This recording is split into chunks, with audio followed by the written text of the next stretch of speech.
Hi, I'm Alistair Baldwin from Newcastle City Council and the Institute for Government, and this is my project on climate ethics and transport planning. So I'm just going to structure it around why climate change is particularly interesting, why professional ethics is an interesting way to look at it, a bit about the research, and then some of the conclusions and implications for policy. So transport is about a third of all carbon emissions. It's actually only one of the main sort of three sectors of transport, housing and commercial, not to decrease significantly over the last 20 something years, and actually is now the only one of those big three that isn't trending downwards. So we are the problem in many ways. So why is ethics an interesting way to look at it? Well, actually, if you look at what individual transport planners will probably say, or what the professional bodies will say, they'll all talk about being low carbon and sustainability, and they'll all respond to government consultations saying something like that. But actually, if we actually look at what we do, then we all work on projects that we know will increase carbon emissions. We know that but also we know that other people in other professions are declaring these climate emergencies and saying, well, they're refusing to do that, and refusing to work on projects that will increase carbon emissions for kind of ethical reasons.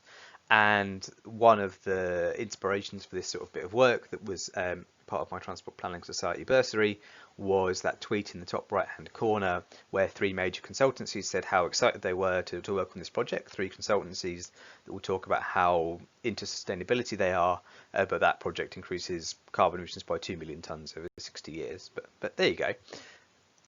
So how did I approach it? Well, I looked at how these professional codes of conduct and professional ethics addressed climate or otherwise, and then I conducted a small semi-structured interview process with eight professionals in the northeast of England about their understanding of climate emergency and professional ethics more widely, and then how actually what some solutions might be and things like that.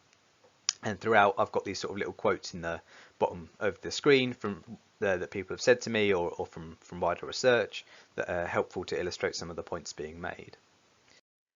So what did I do? Well, I looked at 6 codes of conduct, TPS, CIHT, CALT, and so on. Tried to cover most of the main bodies in the UK, and those were correct as of sort of the tail end of last year. And what did I find out? Well, actually, all of them have some sort of language around the impact of wider society and how to minimise it. But actually, only one of them, REBA, mentions carbon specifically. Only one of them, REBA again, actually requires you, as a matter of professional conduct, to inform your clients of sustainable practice. And actually, most of them kind of infer these things. They say, well, you must try and balance the competing interests to minimise impact on society and the natural environment. Rather than explicitly saying you should promote low carbon solutions, you should do X, Y, and Z. But why is that? Well, maybe there's something about planners, transport planners particularly, kind of balancing competing interests between scheme promoters and local democracy and other pressure groups. There may be something in there about professional regulation, architects being much more tightly kind of statutory regulation than we have in our industry. But if you're being very cynical in transport planning, we're just doing what the decision maker or the client wants. And then I sort of went on to think a bit about what the current understanding is of the climate emergency in transport planning, and how we're addressing it. Well, actually, it seems to be understood pretty well, fortunately. Not always in terms of kind of whole life cycle carbon costs, but certainly kind of intervention by intervention costs. It's not really clear whether it's feeding through into practice or not. Consistently in public bodies, there's a sense of it moving very sort of slowly around. A lot of sort of organisations have said they're very dedicated to lowering carbon, but it's not really happened in reality. And with those public sector bodies, we can see that they've responded in kind of quite different ways. So, from building new car parks, which I think they've actually gone back on now, that was in Manchester, saying there's not enough funding, or actually changing what's in their investment plans. And then looking a bit about how they're applied in kind of practice, these codes. Well, actually, everyone had a general awareness of what they were, but actually only two of my interviewees had sort of detailed knowledge of their code of practice, and that includes chartered members for significant amounts of time not really knowing what's in their code of practice or code of ethics, And then I think more widely, of the 8 people I spoke to with a combined amount of practice of 100 years, only one had ever used it in reality to solve a relatively minor conflict of interest problem. And is that sort of concerning for us as an industry? We should perhaps sort of step back and think, if we go through 100 years of working and you encounter one issue that makes you think about your professional ethics and stuff like that, either we've got an amazingly compliant industry that's brilliant, or we're just not paying that much attention. I think, and a lot of people said, well, actually other things are more important to us, whether that's like sort of private sector contracts, or things about money laundering or propriety, or Nolan principles of public life in the public sector.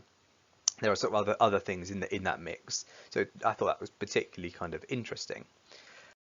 But then I sort of taking it back to the climate side of things, I suggested a couple of potential solutions to my interviewees, one of which was requiring mandating practitioners to report the climate impact of decisions to the decision makers, or allowing people to nominate that they didn't want to work on projects that had negative climate impacts or some other ethical issue as part of the code of practice, to try and stimulate some discussion about whether those were sort of potential ways to resolve these sort of issues.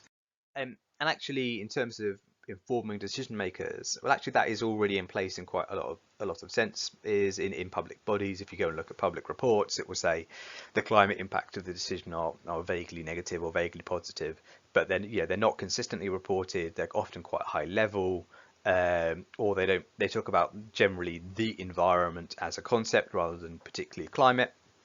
And there's a sort of a bit of a trade-off here between spurious precision, which we have a problem with in transport, and just complete woolly language. If we said, right, reopening this road is going to be 13.4 tons of CO2 a year, well, actually, decision makers in the end would say, you're just making that up. That's clearly rubbish.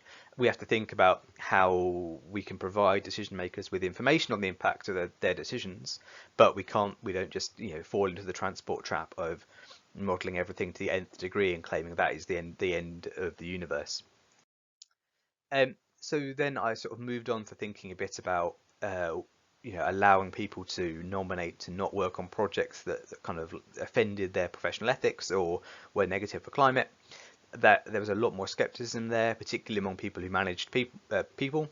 Understandably, it would cause a lot of problems with resourcing. It would cause a lot of problems with how you actually assign people to projects. It's sort of in place in some sort of informal ways occasionally in the private sector, with people who are assigned to stuff because they know that it's the sort of things that they will work on or enjoy working on, not for climate necessarily, but it's quite hard. That in the bottom there, I've got a quote from someone saying, it's just going to be used by way of people getting out of work. It's against my belief system to work on this project. But I think it sort of ties back to a sort of fundamental question for us as transport planners in the industry. Is it for us to kind of try and amend the system within in a gradual kind of way, or and to make it, say, more reflective of climate issues, or do we just step back and say, no, we don't want to participate in this, I'm not going to do it? Clearly that engineers declare movement has taken the refuse to participate moment, but I think transport is much more inclined to that sort of gradualist amending things from within. And then sort of kind of like reflecting a bit, I